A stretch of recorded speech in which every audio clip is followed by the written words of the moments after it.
Okay, should we start? What?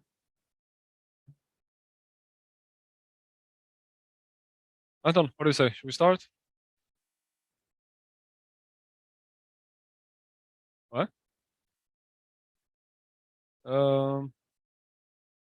Two. Two speakers and There's six other people. Oh, but we're also one person and okay. Yeah, I see a few. Some people. So we have Rhinus and Franz and Juliana. Yeah, okay.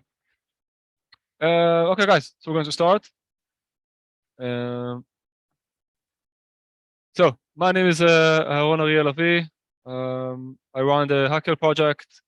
I'm also writing my PhD at Ben-Gurion University of the Negev. I've been dealing with intentional communities in Israel and all over the Jewish world for the last 20 years. And what we're going to talk about today is about intentional communities in the Jewish world outside Israel. So not the kibbutz movement and all that, but outside in the context of this conference. We're going to talk about the tension between communities that are trying to preserve a very particular heritage and religion and tradition as communities, but they do it in a very universalist or progressive environment and values that they subscribe to. There's a tension here that we'll talk about.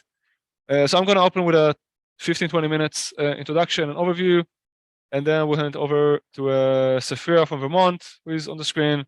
Then we'll go back to Deborah, who is here from New York, and then Roger from Berkeley, California. And then we'll see if we'll need to take some time for questions and stuff like that. Okay? So I'm not going to give you the full presentation, just a few highlight points that I would like to share.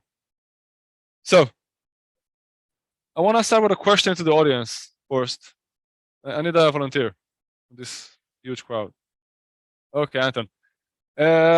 Let's say you park your car in Copenhagen, 500 this year, sorry, 2022.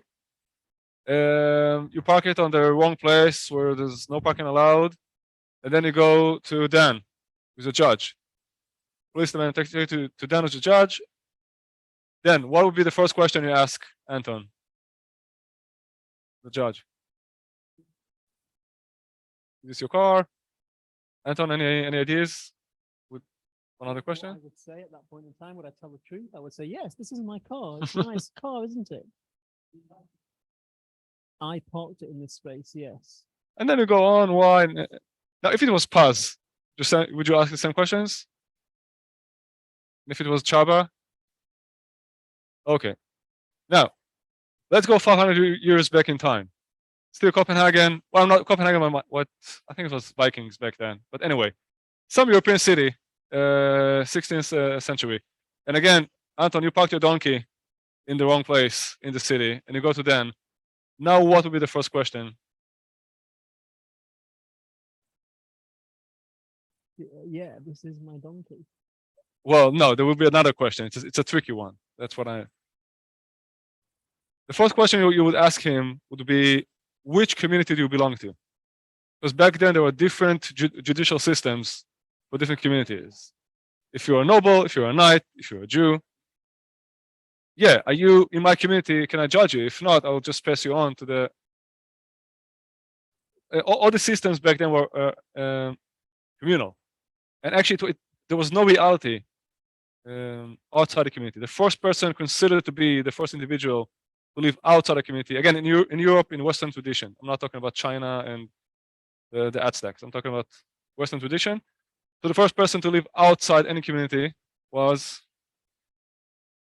Baruch Spinoza in Amsterdam, around this year, 1500s.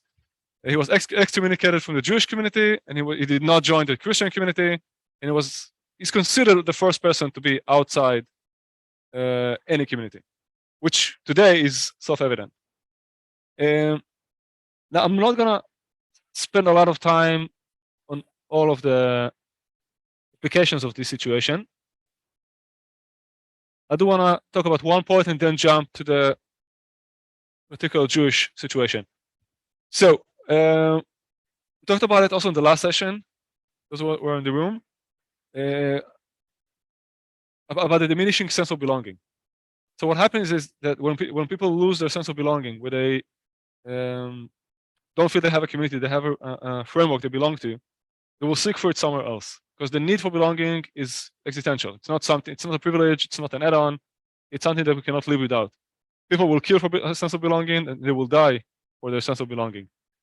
Now, what happens is that when communities dissolve, and all you have is yourself, maybe your family, and then the next level you can identify with is either the nation or some ideological movement that you're part of, the progressive movement, the conservative movement, the climate movement. These amorphic, huge amount of people. So what happens is that we go down to the lowest common denominator, which brings us together, which leads, I'm doing this very quickly because it's more complicated, but it leads to two phenomena on two edges or two ends of the spectrum, which will lead us to this tension between particularism and universalism. So on the one hand, you have populism, nationalist populism. People just identify with a nation, but it's not with real people. It's with an imaginary group of the nation. And then if someone strays away, does something which is like so to speak against the nation, against the national narrative, they have to be marginalized because that's how we define the group. Now, on the other hand, you can see on the progressive side the cancel culture. So, if, for example, I guess you all heard the case was maybe in your university 2 years ago that a professor used the N-word. It was one of the Ivy Leagues. Yeah. Well, yeah, he used the N-word to criticize it. But it wasn't promoting racism. He was trying to explain to his students why we're not using this. It's like saying the name of God in Judaism. Like he just said that word and he was completely canceled. And I don't know if he was fired because he's tenured, but he was pretty much marginalized from academic life. So that's part of the of things that we see more and more. And the reason, again, there are many reasons. This one of the reasons that when I'm trying to analyze this, is that because we need a sense of belonging, but there's no real community that we're part of, so we need to maintain the large group that we're part of quite aggressively. Otherwise, we'll be left with nothing. Now, I want to jump fast forward. I'm going to jump over all the social capital. This is stuff you all know, and also we don't have the time for that. And I want to give you the context of what we do. So this is a quote from Yuval Noah Harari, not his famous book, from another book. But anyway, he says that even if during the 21st century, humans will be upgraded to gods, as of 2018, this was published 4 years ago, there are still animals originated in the Stone Age. In order to prosper, they need intimate communities. Now, this is very essential. Okay, intimate communities, not just a huge group of random people. Has to be people you know. Now, which leads us to why we invest so much in communities in this project, and then we'll see the American context. I'm going to skip on this. That's weird. Moved here, but it doesn't move there. I mean, it moved on my computer, but it doesn't move on this large screen.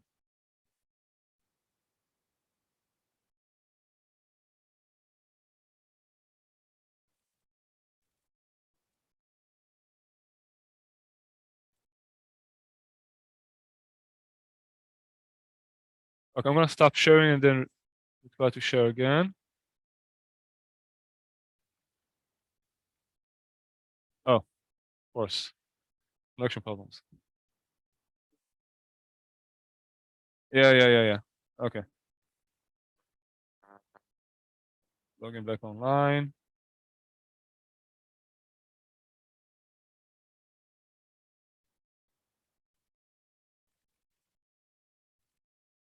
Okay.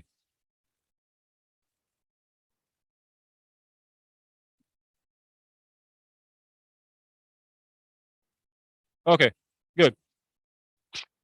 So how do we define a community for the purpose of this conversation? We define a community as a group sharing 4 things.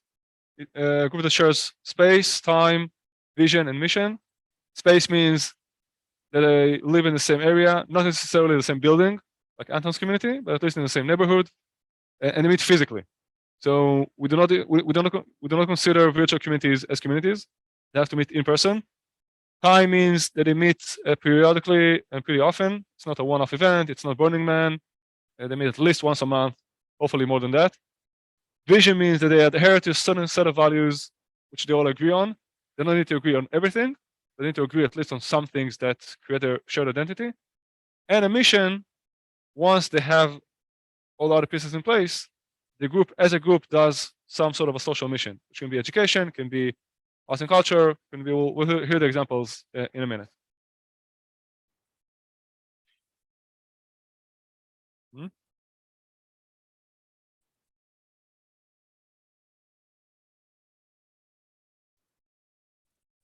Okay, another thing before we jump to the Jewish case, the size of communities. So we talked about intimate communities. I guess most of you, or half of you at least, have heard the name Dunbar, the famous anthropologist. And without going into all of his research, he basically argued that we have a certain bandwidth for meaningful intimate connections or relationships that we can actually maintain. So we can't really have 5,000 friends, even though we have 5,000 people on our Facebook page. We can only maintain around 150 meaningful connections or relationships. If you subtract friends from work, family, past connections, stuff like that, you usually remain with about 60 to 80 empty slots for an average Western person. That's why we try to keep our communities at around 60 to 70 members. Now, putting this in context, so this is the state of Israel, this very small dot in the Middle East. That's the only country in the world where Jews are the majority. In all other places, they are the minority and a very small minority. So, for example, this is Denmark. So here they're like 0.5% of the population. United States, Jews are 2 to 2.5%. South Africa, less than 1%. Actually, there's no other country where it goes more than 2%, give or take. So it's a small minority. It's usually an impactful minority in terms of the wealth and academic degrees and whatever the power that it holds. It's usually a significant minority, but still a minority. Now the question is, what happens when you try to maintain Jewish communities? Or actually, let's start with why even maintain them. So the project we're talking about here is called Hakhel. Hakhel comes from the word kehila, which is community in Hebrew. It's a verse from the Bible, which says, gather the people, men, women, children, everybody together. Now, why invest in this? Let me jump on this. Oh, I think I have a connection problem again. Can you see me on the screen?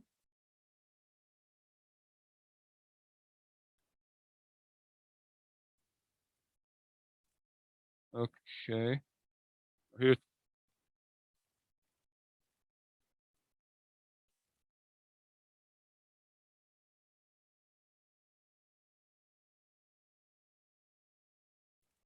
Oh, okay, just a second. Try to fix the network problem. Would it help if you use my Yoko? hotspot? No?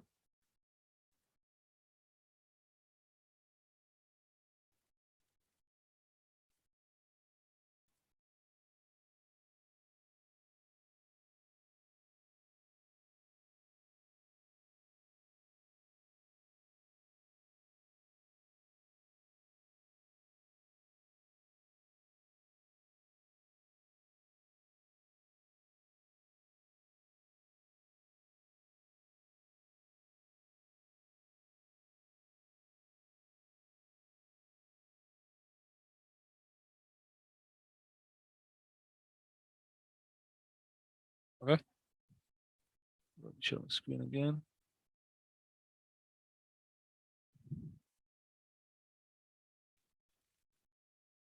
We're sorry for the technical problems. We'll be back in a minute.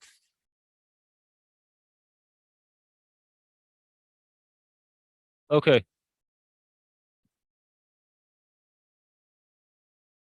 Okay, so to put this in context, so I'll explain it this way. Well, half the crowd is Jewish, so well, still to put it in context for all of us. Jewish people is about 14 to 15 million people nowadays. It used to be 18 million 1939 for the Holocaust, so we still haven't recovered to the numbers we had before, and that's 74 years, and still haven't done this. Even back then, 18 million is really not a lot compared to the size of humanity. And the Jewish people has, whether it's justified or not, I'm not trying to talk about it from a research point of view, has a ongoing concern about its size and ability to survive and pass it on to the next generation, because it's so small and so vulnerable. Now, when in many different research projects on American Jewry, on diaspora Jewry, we see it as a challenge that maintaining Jewish identity in outside Israel is not trivial. It requires effort. It requires investment. Jewish education is very expensive. There are many different aspects to this. Now, what we see, what we argue as an axiom, is that community is the second most important component in Jewish identity. I think it's true for any identity, for that matter, because you cannot really maintain an identity just as an individual. And then what happens is what we showed in the beginning. You go to the nation level or the ideological movement level, and that creates other kinds of problems. So that's one opportunity. The challenge, though, is that a growing proportion of young adults is disaffiliating with traditional communities, and I think that's true across the board, not only the Jewish people. People are moving away, either it's churches or synagogues or community centers. All the heavy old structures are losing ground consistently, and that's true all over the world, not only in America. So the problem is the existing communities are not doing this all that well.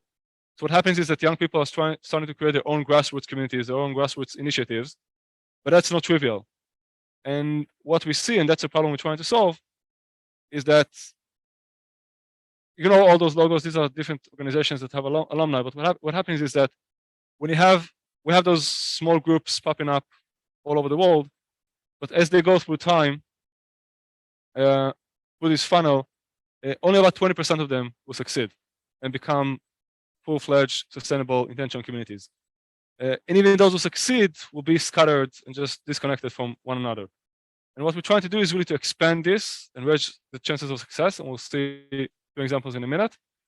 And at the end of the day, also connect them in a network that makes more sense and keep them together for the long term.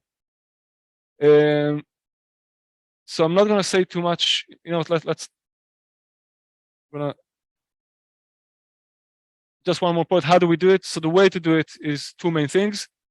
Each community gets a tailor-made mentoring program, some professional advisor that helps the community sustain itself and build itself in a more professional manner, and networking with other communities around the world.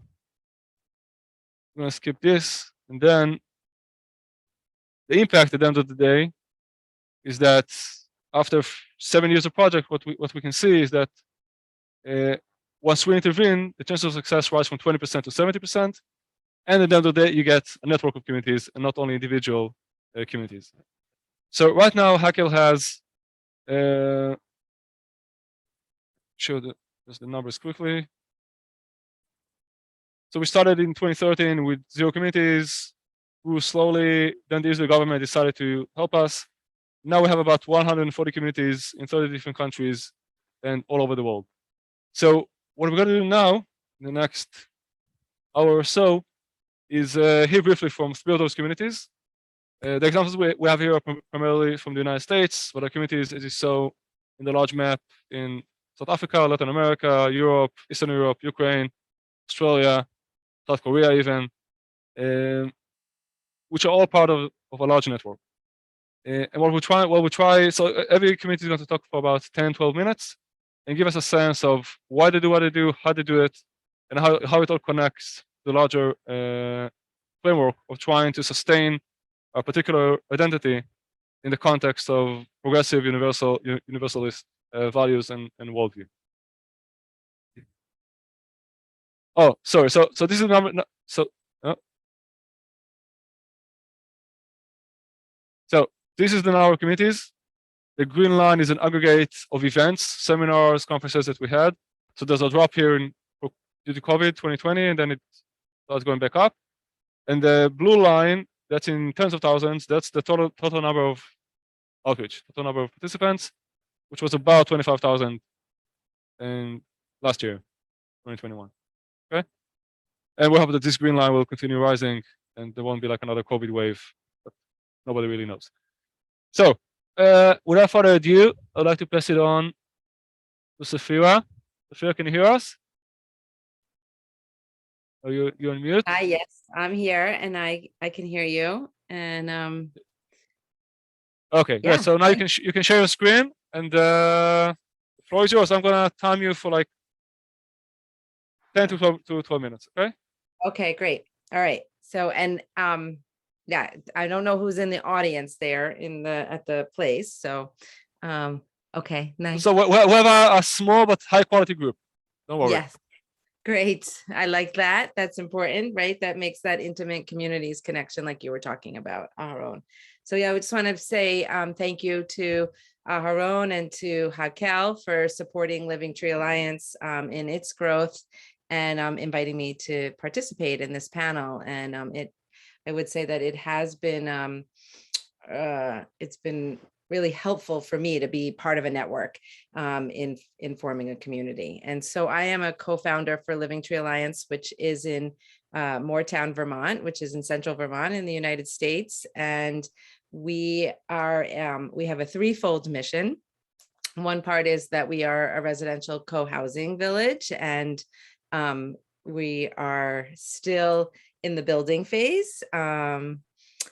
And I'll come back to that. And then we also have a working homestead farm and a nonprofit that runs an education center that is both runs secular farm field trips and field trips and events and celebrations that are connected to the rhythms of the Jewish calendar. And so it's a lot of work, and it's exciting work to do this and build community together. Our co-housing village is sited for 7 dwellings and 7 household units. And we currently have 4 of those units built out and 3 families living here currently. And we are still looking to fill those other lots. I'm gonna share my screen and share a little a 3-minute video with you, and then I'm going to tell you a little bit more about our nonprofit and our events. And I'll just name before I share the screen is that we're really trying to link these 3 aspects together so that they all inform each other, and that the residential community can hold a strong our connection together and meet, but then we open up our community to the wider community where people come in for our celebrations, and that is, I think, creating that intimate connection with meaningful gatherings that are connected to the earth and connected to community, and then also connected to tradition.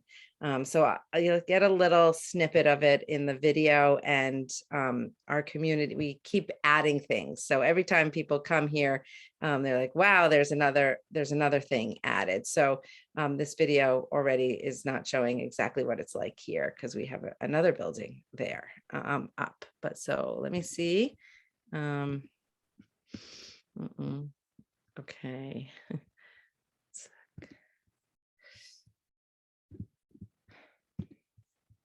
Okay.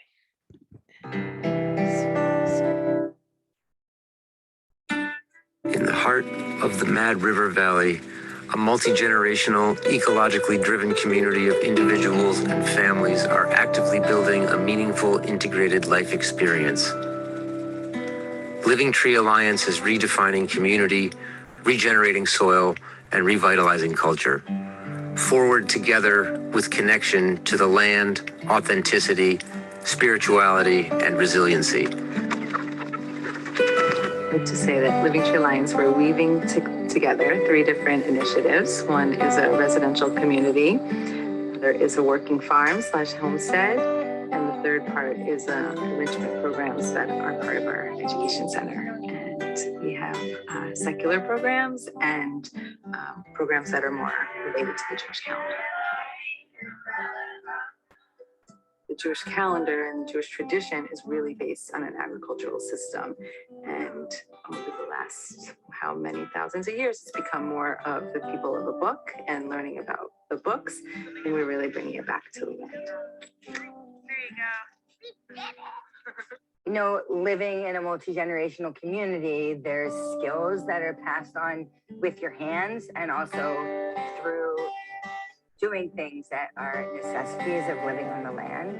Although we frame things academically, it's really giving youth the chance to solve problems together. And we try to help kids create learning by having an experience and then challenging their learning and then having another experience and having kids share their learning rather than us telling them what they should think. It's seasonal, and the education is assuming that children have souls and that the souls are nourished through games and song and beauty. I think we're currently being challenged to trust ourselves. I think this is really a time to learn anew how we can trust ourselves. And we can trust ourselves to make good decisions. We can trust ourselves to take care of our family. We can trust ourselves that we don't need all the knowledge to be in alignment with the space we embody and the space we settle into. Every Shabbat in the summer, we do flowers and we have flowers in the pot. Communication and collaboration are growing at Living Tree. It's really important for us to define for ourselves what enough is and spend time really defining our terms.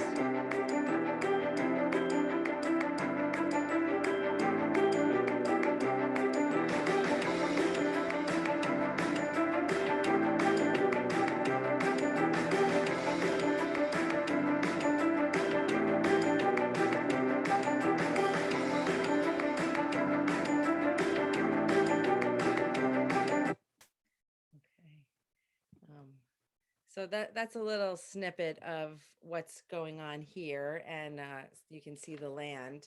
I would say a big piece of our nonprofit is linking the land and spiritual connection to Judaism and to community, but we're really working hard to keep it accessible to all people, and we say that.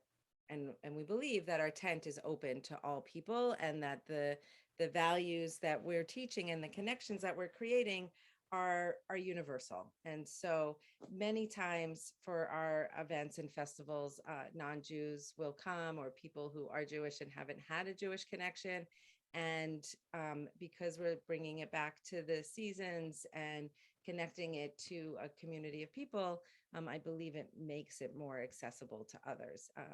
It is really important to me that our celebrations are based in the Jewish rhythms and using some of that tradition to help make our lives more meaningful.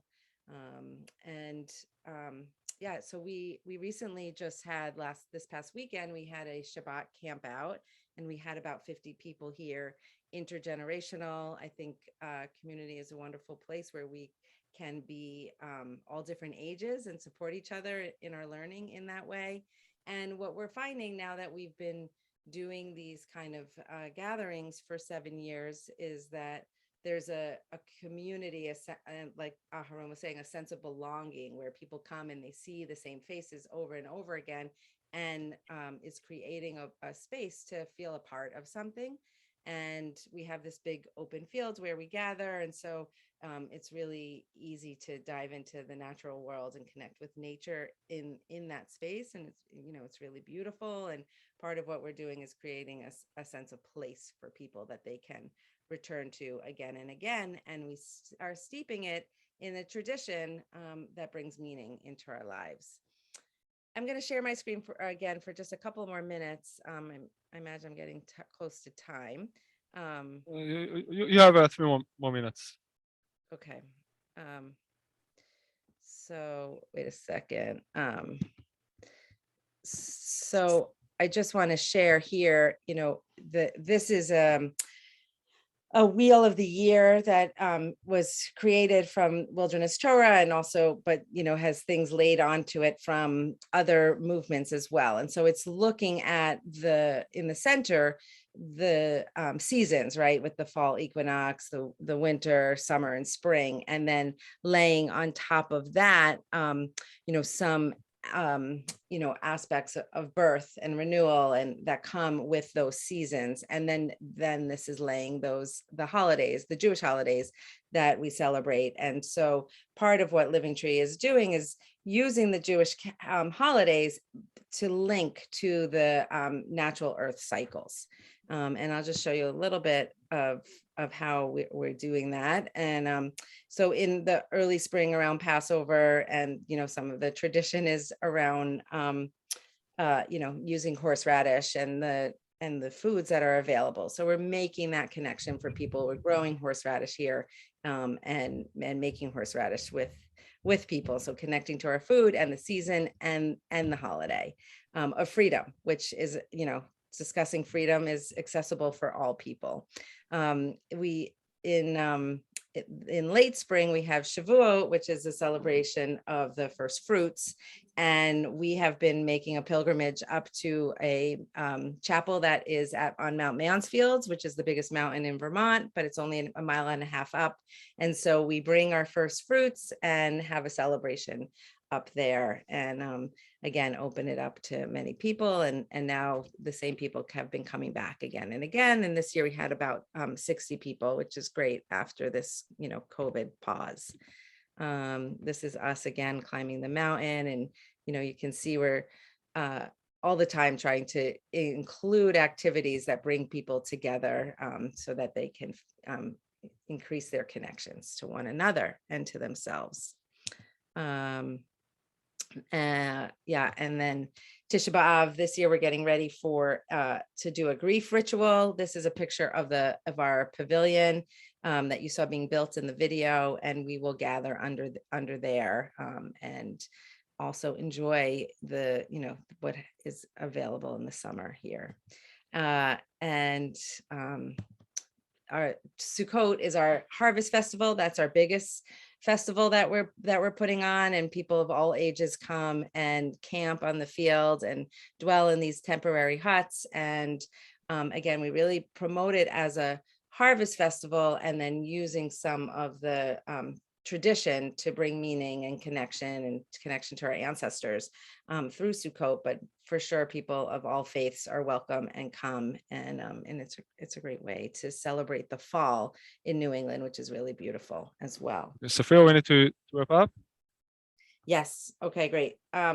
Yeah, and so we've been at it for 7 years. We're still looking for more people to join our co-housing village, but really we are building intimate connections with one another, and connecting people to themselves, to community, to the land, and to ancestral traditions. And it's been a really rich experience to do that. And yeah, thank you for listening and for the opportunity to share.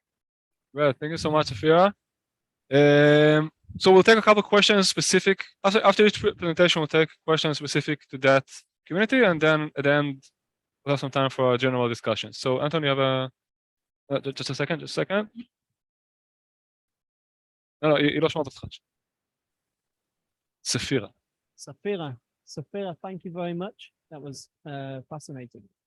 I've got a few questions. You can answer whichever one you feel most comfortable with. Aharon, before in his opening, talked about intentional communities having one of the things that they have as a characteristic is a mission. And I'm wondering if you can try and, in a few words, describe what your mission is as a community. That's question number one. Question number two is, what does it look like to be part, do you feel a part of a wider network? Who are your if you have connections outside of your community to other communities, to other frameworks, and what that looks like in the day to day, or are you feeling like you're alone as an island, as a community? That's my second question. And my third question is a loaded question. It's about Israel. If there is a connection, what your relationship is, if any, what that looks like. Yeah, great. Thank you. Those These are are all, great questions for all of them, I think. yeah, those are all really great questions. And so, yeah, so our mission, and this is our kind of mission where we can talk more about it too, but is to redefine community, regenerate land, and to revitalize culture. And so you can see kind of those three areas that we're focused on within that mission. And so hopefully that answers your question. And we find that by doing these community events and connected to Jewish folk festivals, that's part of our revitalizing culture. And then we have this beautiful piece of property here where we're putting lots of perennials in and annuals and growing and, hopefully supporting the environment in what we're doing. And so that's the regenerate land piece. And redefining community is around the co-housing village. And so the land that we live on, we have 9 acres and the houses are just within really a 4-acre dimension. And so, and I know probably you all don't deal with acres the way we do it here, but so we're having the houses be close together, making sure that people are running into each other and have interactions together. And then together that co-housing community is taking care of the land here. Networks, it has been really essential and vital for me to be part of this Hakhel network. And there are other Jewish community networks that we are a part of. And I in particular am a Kohenet Hebrew priestess, and that is another network that's been really important for me to grow with and to feel like I'm not isolated in connecting Jewish spirituality with the earth. And Aharon has served as our advisor and has really been really helpful, especially around the economic sustainability, and then finding the right people and having our systems organized. And I think, Hakhel, and then also the Kanisa network of communities as well, really helping to just bring my attention and bring back to my community as to the importance of a mission-driven community. And I don't think I had the words for that before, but that we're all coming together with some similar mission. And it is really, really helpful to not feel isolated, and, being on this call with Roger and Deborah, being able to build connections between all of our communities, I think has made my community stronger for sure. And then connection to Israel. So we have had the opportunity through Hakhel to go to Israel and see all of the work that's being done there on different models of community. And that's been really resourceful.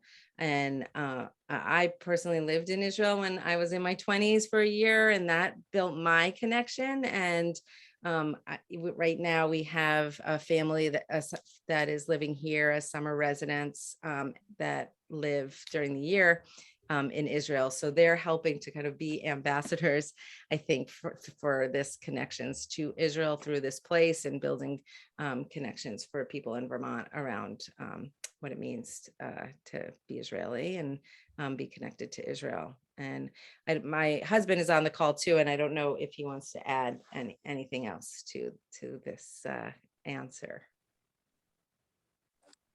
Anton, no. She said everything I would say, and I want to make sure there's room for the other stuff too. Thank you. Okay. Nice Yeah. job, Sephirah. Okay, thank you, Karen and Sephirah. We'll get back to you later. We'll have a second round of questions. But now I'd like to hand it over to Deborah, who's here with us in person from New York. Let me just put on your slideshow.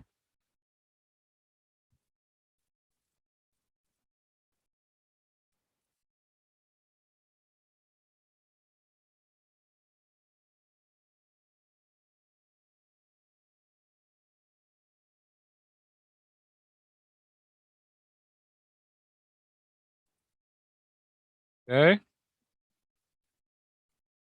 You all see it back home? Okay. Okay. Floor is Great. yours. Thank you. Thank you, Aharon. So I'm Deborah Fishman. I live in New York City, and I'm representing a community called FED, which I started.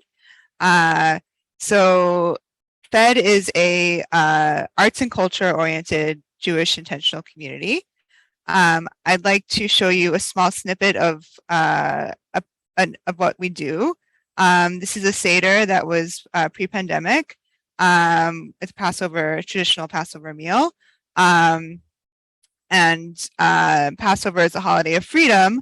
So we had an opera singer, Marcus Hawley, who started an initiative called Go Down Moshe, which is exploring parallels between slave spirituals and the Passover liturgy in order to uncover our shared heritage of slavery and redemption. So by means of explaining what that is, I'll just have a quick video. Thank you. Oh, I need to stop sharing. Yeah. Oh, sorry. I should have thought of that. Okay, so for technical reasons, we're going to show the video from another Zoom account, and then we'll go back to the presentation.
Okay, great. Thank you for showing that. So I think that gives a good sense of a few things. First of all, it's intergenerational, it's community focused, and I believe that music and arts and culture and also food that you saw prominently in the video have the power to connect people, to allow them to have this shared experience together, and that this opportunity can open human connection and dialogue between other people. And basically what FED does is provide a platform for ideas, for music, for art, and all kinds of different forms of creativity, usually over food, as a way of breaking down barriers and creating connections between different types of people. So FED is operating in the context of New York City and specifically in Manhattan. And you may wonder, New York City is kind of an oversaturated Jewish kind of space. Why do we need yet another Jewish project operating in Manhattan? For me, I think reinventing the wheel is an integral part of the process of making something your own, that when you step up as a leader and start organizing things for your community, it's a way of processing and making concepts current and relevant to the realities of your life. And also New York City is saturated. There's so many Jews and other people there that if you think a competition is an issue, think again. There are Jews everywhere, and I think the more is more in this kind of community. Even more so. You have the clicker. I have the clicker. Great, excellent. New York City is can be a very lonely and isolating kind of urban scene. We spoke a lot about urban isolation and loneliness. We speak a lot about this, and especially with the pandemic, it's only gotten worse. And this leads to major mental issues and all kinds of issues in society. So this was actually a picture that was taken at an event that FED organized. So you can see that we're trying to build that connection and create that meaningful connection, which can be a lifeline in these times of isolation and loneliness. So the question is, why aren't more people affiliating with organized Jewish life if we're all lonely and we're disaffiliated? I think the answer is that people want to be valued as individuals. They want their talents to be recognized, and they want to actively participate. And this is a scene from a Kol Nidre performance that was done again in my space, in Fed space. So this was a very creative performance. And I think in general that there's a parallel that can be drawn between Judaism and creativity, that people often say, oh, I'm not creative, I'm going to give my kids crayons and let my kids be creative, but I don't have any creativity in me. Or with Judaism, you say, oh, I'm not so learned, I'm not a rabbi, I let the other people do the Jewish ritual, I'm going to sit over here and just, and I think that when you're active and take ownership over both your own creativity and your own Judaism, it empowers you in a very specific way and makes you an active player, and it boosts your confidence and makes you a more active player in your own life. And that's what we try to foster. So I'm going to tell you a little bit about my story, which I think is relevant to community building. I grew up in a very isolated way in suburban Connecticut, and I feel like I've been searching for community my whole life as a result of the way I grew up. I found religion in college, and my parents thought my rebellion could have been worse. And I went through a bunch of organized Jewish communities and never really found one where I thought that I mattered, or I was really, my talents were seen and valued. So I moved into New York City with 2 kids, as you do. You don't do that. It's very countercultural. And I started having big Shabbat and holiday meals for people of all different backgrounds. And I found that food really brings people together, like I'm saying, and that people want to be part of something larger than themselves, whether or not they're Jewish. They want to feel valued. They want to feel a part of community.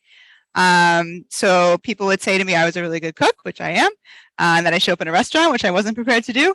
But what I preferred to do was start gathering people together for these meals, which I in the beginning I rented out spaces. This is an event we did in a theater where everyone had dinner on the stage. It was actually for Hanukkah. We had dinner on the stage, and then we sat in the audience and watched 2 comedians do stand-up. So this is an example of a creative event that was done. It was relatively at the beginning of Fed. And I was basically running one-off events like this. And then through both my personal journey and through the support of Hakhel primarily, and also some other Jewish organizations that are listed here, a couple things happened. First of all, it became more Jewish in nature, more exclusively Jewish, focusing on creativity through Judaism and Jewish values and traditions. And we also became more musical and creative. In the beginning, it was mostly about talks. We say it's Fed is like TED Talks, but you also get fed, was the line at the beginning. So it was dinner parties with talks, and then it grew into this whole community that's also about music and dance and theater. Here is a musical performance, also in the Fed space, that was for Havdalah. It was a kirtan performance, a Jewish kirtan experience. And so it became more Jewish, became more musical, and finally it actually became more of an intentional effort to build community rather than these one-off events.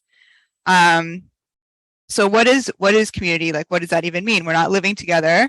We're experiencing these kinds of very powerful moments together, sharing time and space, as Aharon pointed out. I think it means a couple of things in this case. First of all, that it's based on values, such as openness, hospitality, inclusivity, diversity, like things that are very important, creativity, things very important to this project that everyone has in common and shares.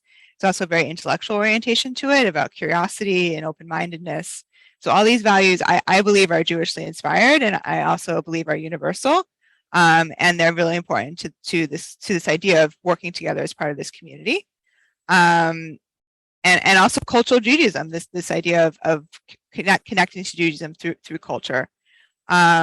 Second, I think the fact that it's mission-driven is very important. That, again, this idea of cultural Judaism is mission-driven, and we're spreading this vision of active, creative Judaism. And third, it's about the people, that we have pride in diversity and acceptance, and we're giving space for people of all backgrounds and walks of life to experience these universal messages of Judaism and see them as relevant to relate to their own lives. So the goal of the entire project is creating connection and dialogue, and food and dance and theater and all these kinds of ways are a way of advancing this conversation and creating the connection and dialogue. So I'll tell you a little more specifically about our activities. Before the pandemic, through the support of Hakhel and also through ROI, we did a lot of international events where we took the model of FED and brought it to local communities and experiences and did events there. I think this idea of breaking bread together is very powerful and it has international ramifications.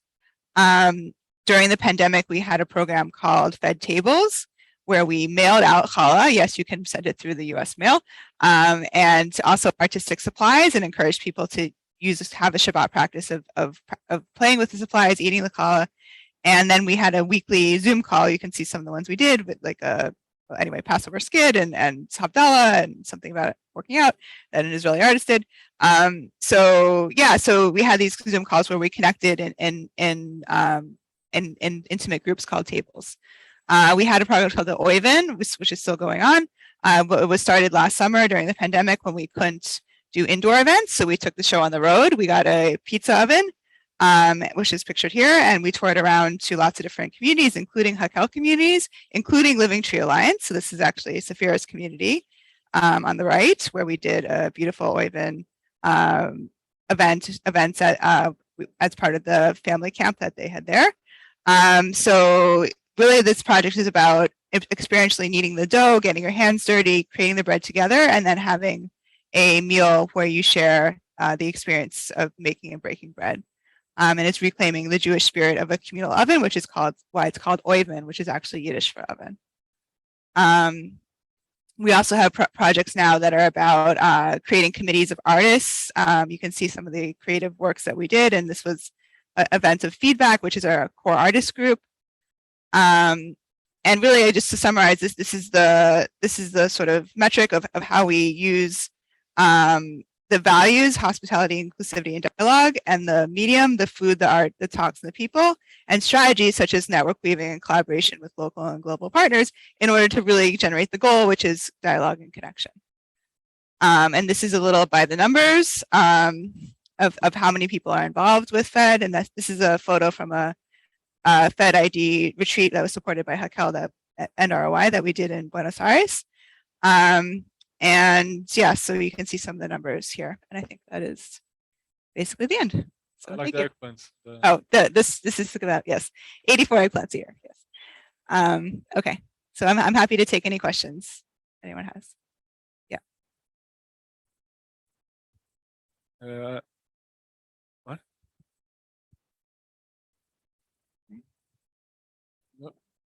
Yeah, this was a question I had for Sephirah, and after hearing yours, was sort of thinking maybe I'd save it for all three of you. I think it connects. But could you say a little bit more about the lineage? I mean, you talked about the specific networks that you're in now, but looking backward, what is the lineage of the particular kind of renewal of Jewish culture that all of your communities are involved in? Does it connect to the early kibbutzim, which I think of as much more secular? Does it connect to Jewish renewal? What are the impulses? What are the roots change? Yeah, I mean, particularly like renewing Jewish religious practices outside synagogue contexts, for example. Where does this come from? I think Aharon could speak of that more from an academic or like more of a that kind of context. I can just tell you that I've been Reformed, conservative, and Orthodox in my life, and I take inspiration from lots of different movements and sources all around. And I think, as I was saying at the beginning, like in the end, I felt a need to create something for myself that was my own in a sense, and invite other people to share it with me. I do think it is strongly influenced by other trends of what's going on in the larger society, such as progressive values, as Aharon was saying before, such as being grassroots and non-institutional, which is the trend that people don't want to be members these days. They want to be individuals like me and create things for themselves. I take inspiration from anything from the makers movement, like DIY kind of thing, to in the Jewish context, we've done a lot of very creative Jewish events that are sort of, I think, outside of like the Kol Nidre that you saw was a musical production that I don't think I've seen anything like it in other places. but yeah, I think in general we are influenced by different trends and experiences, but the product I think is unique. Also the Supper Club movement is the other one that we basically started essentially as a social club, as a place where people could come and eat and have a talk, and that's basically a social club, which is the whole idea of dinner parties is also a trend. You know, people inviting people for dinner parties, so that's certainly something that we can speak to and have done a lot. I don't know if that answers your question, but I don't know if Aharon has anything to add. I'll speak later. Yeah. I'm just trying to understand the structure very practically. Yeah. Is there a legal structure? You said there's a board of 5. Yes. Like, do you all sit geographically in the same place Yes. in New York?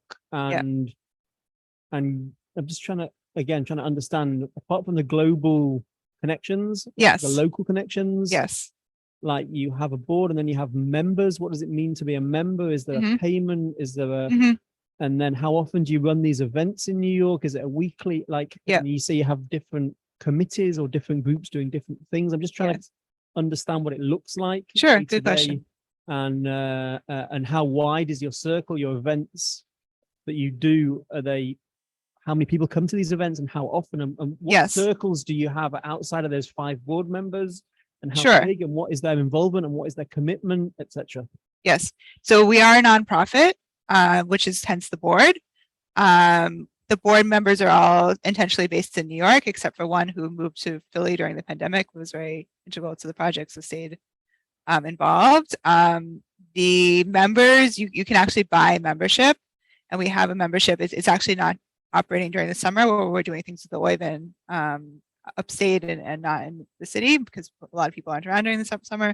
But during the year, we have paying members who buy month-to-month membership, which includes attendance at up to 2 events, which are either Shabbat or holiday oriented. Usually, we also we have maybe on whole probably 2 to 3 events each month. And you can also pay to just come to one event. You don't have to buy the membership to show up. We also, you know, if people have needs or need to just come and not pay, I don't, you know, I'm not turning people away. But the membership includes those events, and also being part of the community, meaning, you know, access to other members' information. And we have a monthly party that's just for members to come and socialize. So yeah, we have other projects that are operating, such as the Oiven, such as the feedback group for artists, and other sort of events that pop up as collaborations with other communities and one-off kind of things like that. But the primary events we're doing are those 2 to 3 events each month where people gather. They're primarily in the space where my family lives as well, and we have events there. And we also do pop-ups in other places and internationally, as you heard, and other things. So, yeah, does that answer the question? Great. Thank you so much, Deborah. Sure. And Roger, are you with us? I am. Can you hear me? No, we can't hear you. Just a second. Try talking again. I'm still here. Can you hear me? Yeah. Okay. So Roger is from Berkeley, California, and he will be our last presenter for today. So Roger, the floor is yours. Take it. That's great. I think I'll start. I wanted to start by answering one of the questions that was posed to Deborah, which was about the sort of the lineage of our projects. Like, does it continue a certain stream of thought or organization within Jewish life? It strikes me that we don't really. It strikes me that you know, we're not a continuation of the renewal movement or the kibbutz movement. It strikes me that most of our projects have kind of bubbled up independently. And then after that, we've sort of found the ways that we connect to these other things that are going on in Jewish life, and all have a lot in common, all have these different aspects coming at Jewish intentional community from different angles, but are all related to intentional community of some sort. So didn't want to forget to respond to that question, but I'll turn now to talking about Berkeley Moshav, and I'll share. I'll start with the presentation. So a little bit, just gonna, by way of introduction, talk about 3 things: me, Berkeley Moshav and Urban Moshav. And what are these things? I am, so I'm Roger Studley. I'm really grateful that you all are here to hear what we have to say. I serve, I'm part of Hakhel, the group that Aharon was discussing, along with Sephirah and along with Craig and along with Deborah, serve as a community advisor for some of the groups within Hakhel. I also am a convener of one particular community called Berkeley Moshav, and most of what I'll spend my time today doing is talking about Berkeley Moshav. Berkeley Moshav is a community, and then also the founder of Urban Moshav, which is a nonprofit or an NGO that's devoted to creating more communities like Berkeley Moshav. So you'll see, I'll talk about Berkeley Moshav, and then the intent is to create more communities of this sort. To unpack this a little, Berkeley Moshav, like I said, is a co-housing community. We just sort of Sephirah, also Living Tree has a co-housing community. Most of you being involved in intentional community are probably familiar with co-housing. I'll say a little more about it just to make sure we're all on the same page. In our particular case, Berkeley Moshav is a residential community, right? People will live there. We don't exist yet, by the way. We're in the process of creation. We have land. We've been designing it. We have submitted our plans to the city. We expect to move in about 2 to 3 years to build it and move in about 2 to 3 years. We will be 36 households. We have 11 members at present. So we need to build up to 36. We need to build up to 27 by the time we start construction. And one of the elements about Berkeley Moshav and about co-housing in particular is that the members, the people who intend to live together in this intentional community, design both the physical and social aspects of that community. So that's just a little to kind of organize us. So there's me doing these things. One of the things is Berkeley Moshav, which is a specific community. And then there's Urban Moshav, like I said, which is a nonprofit that's devoted to, its mission is to create more Jewish co-housing. And Berkeley Moshav is the first project. So just a little really quickly about co-housing. If it were easier, I'd have everybody raise their hands and see if you know all this and I should skip it. But the way I like to think about co-housing is with 3 key elements. One of those is intentional neighborhood, right? The idea is that, like Aharon said, you need to be close. I like to use the word proximal. People need to be actual neighbors, so they see each other every day coming and going, and you actually connect just by virtue of your daily lives with the people around you, and you make community with those people. You engage with your neighbors, which most of us that don't live in intentional communities don't often do. And that engagement creates what the co-housing world, at least in the US, talks about as community glue. I'm emphasizing neighborhood and the engagement and the community glue for a reason. I'll come to it in a second. So co-housing defined by intentional neighborhood, which happens in a context where you've got extensive common facilities. It's not just you have a house next to someone else's house next to someone else's house. It's also designed with plenty of places for people to be in community together. So I'll show some pictures in a minute to show what I mean. So you have the neighborhood, the intentional neighborhood taking place in a context of extensive common facilities, and it's a balance of communal and private life. Sometimes we start talking a lot about community and people get a little nervous about, well, what about my own personal space? So we are all going to live together on the same campus right next to each other, and we will have a balance of communal and private life. Interestingly, you all are in Denmark. Well, that's where co-housing came from. My understanding, if someone knows where this data point comes from, I'd love to know the source, is that at least 1% of the Danish population currently lives in co-housing. It was imported as a housing concept to the US about 30 years ago, and there are currently 180 co-housing communities around the United States. And so what Urban Moshav is trying to do, and what Moshav will be the first one and the first urban one, and what Living Tree is actually the first one at all, is try to take this co-housing concept, marry it with the idea of Jewish community, and create Jewish co-housing. So get to that in just a second. This is just a map to show you these 180 communities around the US and how they're distributed all around the country. And so Jewish co-housing, backing up a second, I emphasize this engagement, this community glue. The idea for Jewish co-housing is actually really super simple. It's that this engagement, this community glue, a large part of it, a big chunk of how people in the community will connect will be through their Jewish identities, through Jewish learning, culture, and ritual. The idea is that often in modern, at least in modern America, and I expect a lot of the rest of the world outside of Israel, Jewish life, if you're Jewish, your Jewish life and the rest of your life have kind of gotten compartmentalized. You don't often, unless you're in an Orthodox community, you don't often, you kind of go around in the secular world and then you sort of enter the Jewish world in order to participate in Jewish life, and then you leave it again. That means your Jewish life is compartmentalized. It means that it can feel commodified, right? More like something you consume than something of you and who you are. So the idea for doing Jewish housing, for living together and having part of our communal be Jewish culture, learning, and ritual, is that Jewish life can be a natural part of daily life, to make it more like being part of the Orthodox Jewish community, more like living in Israel, more like living in the Lower East Side of New York back in the day, and that sort of thing. And so it's really this idea of marrying two concepts of community, co-housing and Jewish community, and seeing that they can be mutually supportive of one another. The co-housing is a lend support to being in Jewish community together, and Jewish community becomes part of that community glue of co-housing. So that's a kind of the idea that we're doing. We're taking co-housing, we're taking Jewish community, and we're trying to combine them together. I'm going to jump in specifically now and show you what we're doing here in Berkeley.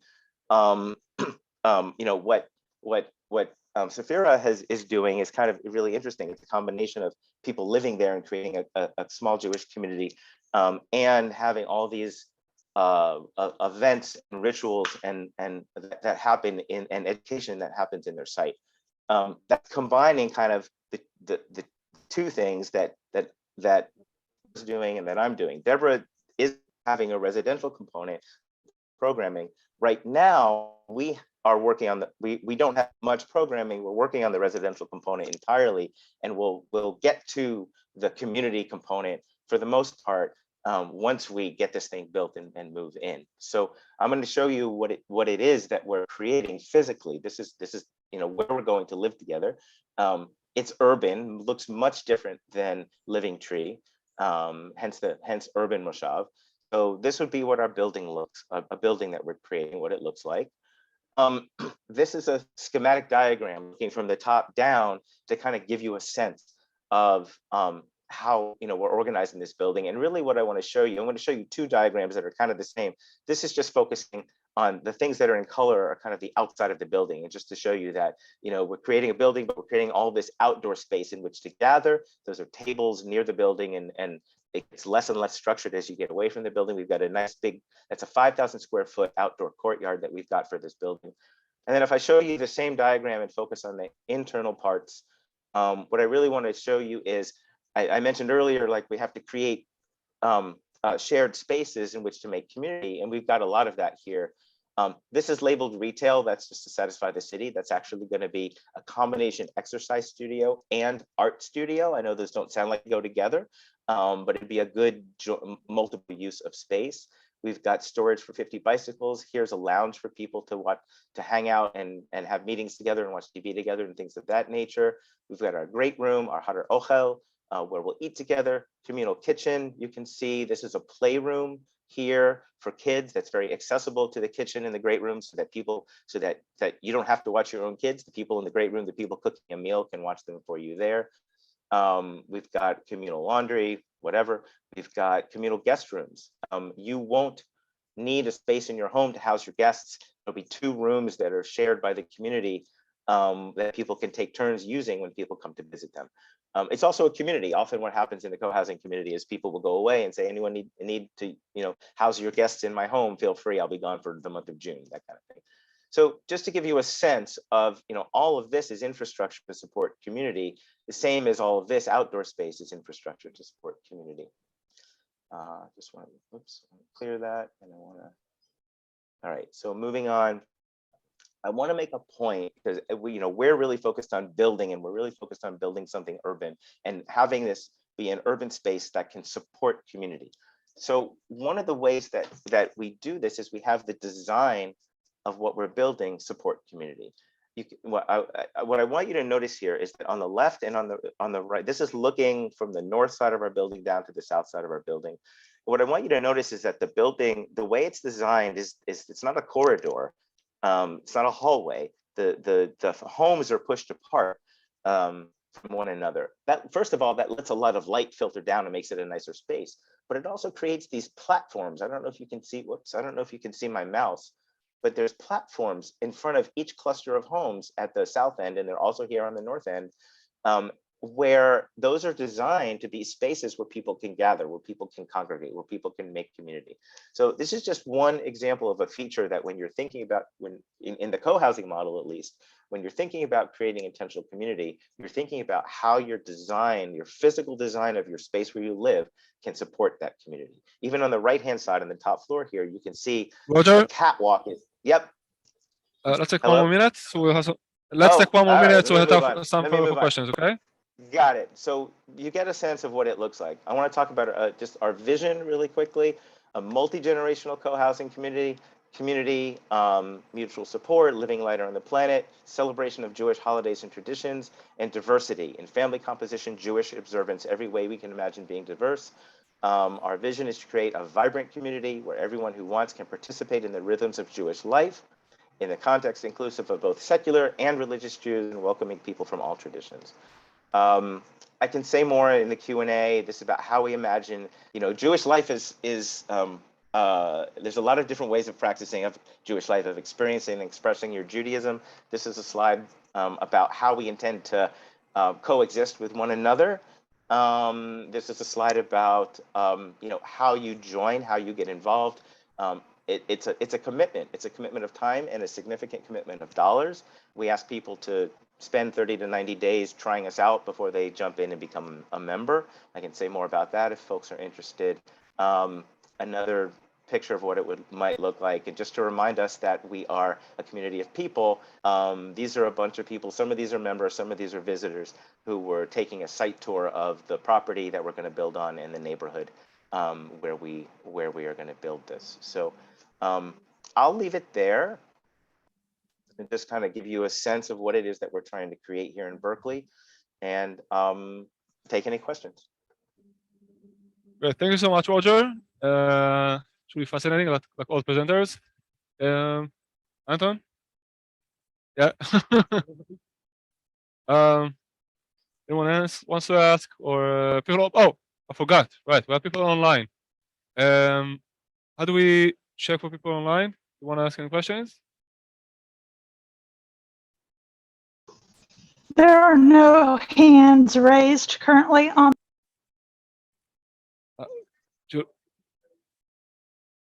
Oh, okay. Great. So, Anton, let's send it over to you. Hi, Roger. Nice to see you. Hey, Anton. Thank you for that presentation. It looks amazing. Those sketches look incredible. I've got two questions. One, very practical question. How big are your family units in square? I only understand square meters, so I'll have to translate if you give it to me in square feet. That's my first question. And my second question is, it looks very expensive. I guess that's something that's thrown at co-housing projects regularly all around the world. And I noticed that when it talks about diversity, and my assumption is that there's not going to be a particular diverse population in terms of socio-economic abilities to buy a purpose-built house in a community. So I'm wondering what your thoughts are on that and how you relate to that question specifically in terms of diversity. Yeah, so the questions were about affordability, and the first one was about size. I can't translate into meters in my head. The homes are on the order of the smallest ones, 1 bedrooms, 1 bath, or 700 square feet, all the way up to about 1,450 square feet. So it's from that's about 150, 200 square meters.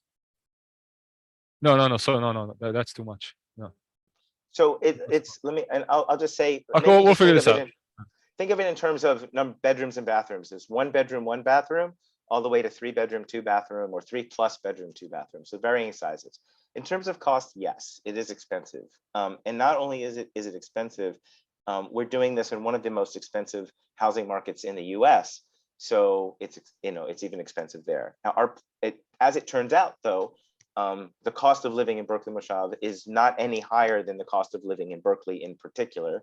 So, we're kind of stuck with that, and we're stuck with what it costs to build the housing. That's one side of things. On the other side of things, we are attempting to make this more affordable in a couple of ways. Being that we're doing this in a Jewish context, there is a world of philanthropically minded people out there who would like to support diversity in a Jewish project. We're not looking to these people to give us money, however. We're looking for them to loan money in order to make one of two things possible. One thing they can do is they can put in their money in the project by owning one of the homes and turning it into a rental. And if you do that, that makes it a little, at least to some households, it makes it more affordable to rent rather than to own. The other thing that we're looking at doing is something called equity sharing, where an investor would come along and, again, not give money, but invest money. And they would own, say, half of your home. So they would co-invest with you. They would be a co-owner of your home. They would put in some of the money. You would put in some of the money. You would get to live there. They would get, eventually down the road, when you leave that home and sell it to somebody else, they would get a return, which includes the appreciation in the price, and maybe a little more than that. And so by doing that, if someone's willing to own half of a home and let you live there by owning the other half, that theoretically reduces the expense to you by about half. Now, can we do that? We don't yet know.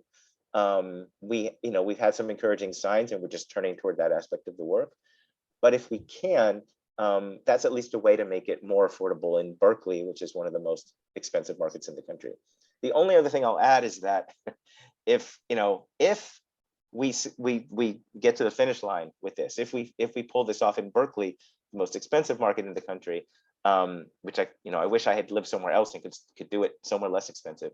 But it will at least make me feel like I've proven the concept in one of the hardest places to do it. And so if we try this in other cities where housing and construction costs are lower, hopefully we'll be able to do it there as well. It'll be easier to do it there than it was to do it here. Okay. Do we have any other questions? Should we wrap up? Well, although it's still light outside, it's going to stay light until midnight because it's Denmark. But it is 9:30 p.m. People are tired. So first of all, huge thank you and applaud to Sephirah, Deborah, and Roger for sharing their visions, their dreams, their communities with us. Thank you for being with us. I will just conclude with two sentences. I did skip most of the first part of my presentation. It talks about the crisis of loneliness and its implications, not only on individuals, but also on our democracies. Because once you take the community piece out of society, all you have is individuals and nations or ideological movements, then it jeopardizes the stability of our society. And things like we showed in the beginning, it drives polarization and atomization, which is dangerous for our own social structures. And what we see here is, it's first and foremost, yes, it is for the Jewish people to preserve its own heritage and tradition and pass it on to the next generation in a way which is not exclusive of other denominations or people or religions. But on the other hand, it also has value together with all the other communities that we see in this conference and other conferences and other networks, has value for our democracies and societies in general, but it stabilizes the system. Communities have the tendency to draw people to the middle, not in a compromised way, in a, I would say more, how do you say metinut? A non-extreme way of life, in a conversational way of life.